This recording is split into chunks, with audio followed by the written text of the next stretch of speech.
I'm just going to do a quick overview of 3 different cultures, historical contexts in which music and language have overlapped in really fruitful and dynamic ways. So,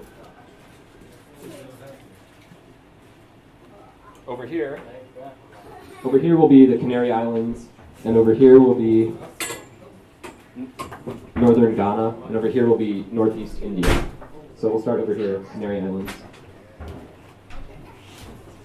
There were a lot of stories a thousand years ago from sailors coming back to European areas and telling stories about mythical islands where people communicated like birds, and no one believed them. They thought they were crazy. Until later, when it seems that they were probably talking about the island of La Gomera, which is one of the Canary Islands off of the coast of Morocco. They belong to Spain, technically. La Gomera is home to one of the extremely rare whistled languages in the world. It's called Silbo-Gomero. There was a native culture on the island of La Gomera called the Guanches, and they communicated by whistling. And the reason they communicated by whistling is because of the topography of the island. It's a volcanic island.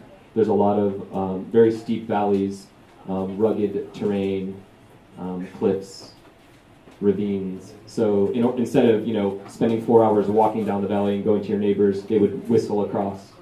Speech wouldn't reach, but whistling was louder. So it's just out of necessity. This language, I'm fascinated by the idea that an entire language was developed as a public language. It was never used for private communication. It was a public address system language. So people would tell the news from valley to valley. They would announce festivities that were coming. They would tell oral histories, talk about dramatic events of the past. So this existed for who knows how long, many hundreds of years.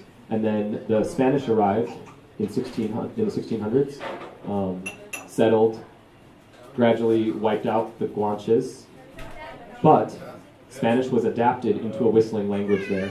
How that process happened, we're not really sure. But so now Silbo-Gomero exists on the island of La Gomera. It's a whistled register of the Spanish language, which is very bizarre that this happened. They have done MRI studies on speakers of Silbo-Gomero, and it's absolutely clear that it's a real language. The listeners their brains are responding in the same way that our brains respond when we hear language. But a normal Spanish speaker who doesn't speak Silbo, given an MRI, their brains react as if it's just birdsong. So you can't understand it if you don't speak the language. In the 1950s, the language started to decline, primarily because of the invention of the telephone. It was brought to the island around then, and people didn't need to share information in the same ways. There was also an economic downturn on the island, so people left the island, and there was a bit of shaming about the whistled language. It was being associated with the peasant community, the agricultural community, so people were teaching their children not to speak that way. But there was only a 40-year gap where people didn't really speak the language, 1950 to 1990. The government in 1990 recognized the cultural heritage of this whistled language and started teaching it again in the schools, and now every Gomeran child is taught Silbo-Gomero, the whistled language. It's really, it's a bizarre language. Can anyone here whistle with fingers in their mouth? That sounded like it, but you didn't put your finger in it. Can anyone do that? Stick your finger in. Keeping it classy. I can't really. I've been practicing. I was watching a lot of the videos and practicing recently, but I don't think something like that. What's your name? Matt. Matt. What's your last name? Guzzo. Can you try to say Matt Guzzo while you do that?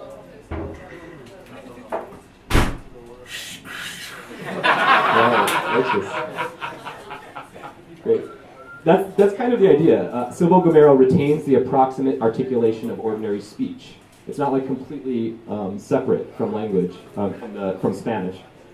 But timbral variations, like the difference between T, D, and TH, like T, D, Th, are not expressed via timbre like we do, but instead are expressed through pitch variations.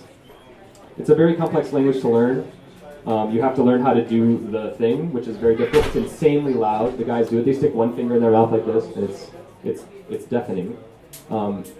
It's not like, we all know how to talk. We would have to relearn how to do this thing in order to learn the language. So it's a challenging language. The whistled register operates at the 1,000 to 3,000 cycles per minute, cycles per second range, which is much higher than typical human speech, and also much narrower band than human speech. So it's a challenge that way in order to express a language in this narrow band of sound. They also get information through continuity, so starting and stopping pitches, through intensity modulation, so through volume changes, and gliding tones. I really like this idea of, there's been research recently that humans probably were engaging in music before they were engaging in language.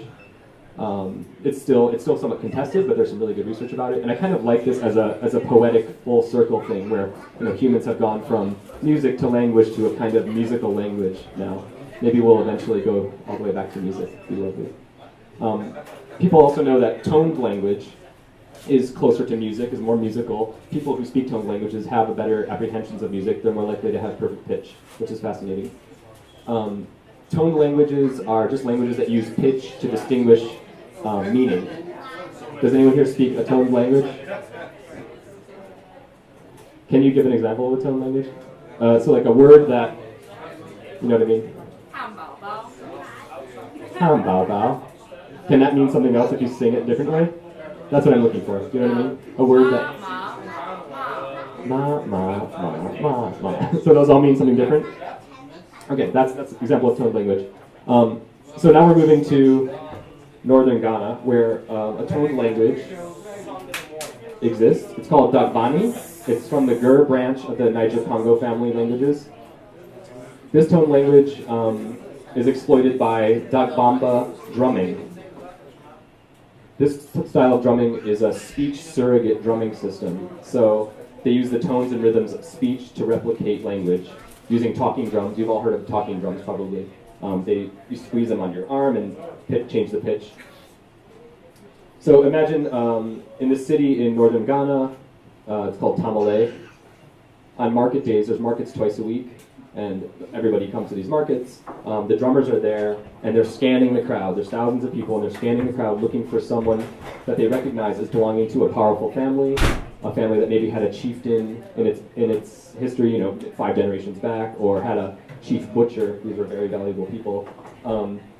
And these families would have drumming names already established. So if the drummer spots the person over there, plays their drumming name on the drum, the language name, that person recognizes it, run over and give them a tip. So they're making money this way. These drummers in different contexts outside of the market also kind of operate as court historians. They can speak different genres. They speak histories, they can speak genealogies. They also operate as a kind of phone book because they can recognize thousands of people and know who they are and know who they're related to, in addition to memorizing their specific song, that person's specific name song. So these names, they call them their names. They're drum names, but they're not really names. They're actually proverbs and aphorisms that the family has selected. It's almost like a coat of arms idea. And the names are decided by the family and given to the drummers, and the drummers shape the names into something that's musically pleasant, maybe musically interesting, and then these musical names are passed on for generations. A common person could also have a drum name for themselves if they wished, but you'd have to commission it. You'd have to pay the drummer to develop your drumming name for you. Right now, they're estimating that there are about 10,000 drummer names in existence in Tamale, and they don't think that there's any one master drummer who knows all of them, but they might know, many thousands of them, which is the equivalent to maybe memorizing the Bible. I'm just going to read a couple of the proverbs that I like, that I translated. I didn't translate them, sorry. I definitely did not translate them. I wrote them down. A good source of drinking water will bring together many thirsty people. So that's one family's name. The cock wants to swallow the scorpion, but is cautious. Meat touched by anthrax. You turn it, you reject it. All right, continuing with drums and language interface, I studied Tabla, classical Hindustani drumming in Benares, India for 6 months with Pandit Lachi Maharaj, where they consider the human voice the most perfect instrument. So all the instruments are trying to sound like the human voice. In Tabla study, you don't touch drums for the first 2 years. I did because I paid a lot of money, but you don't normally if you were studying it traditionally.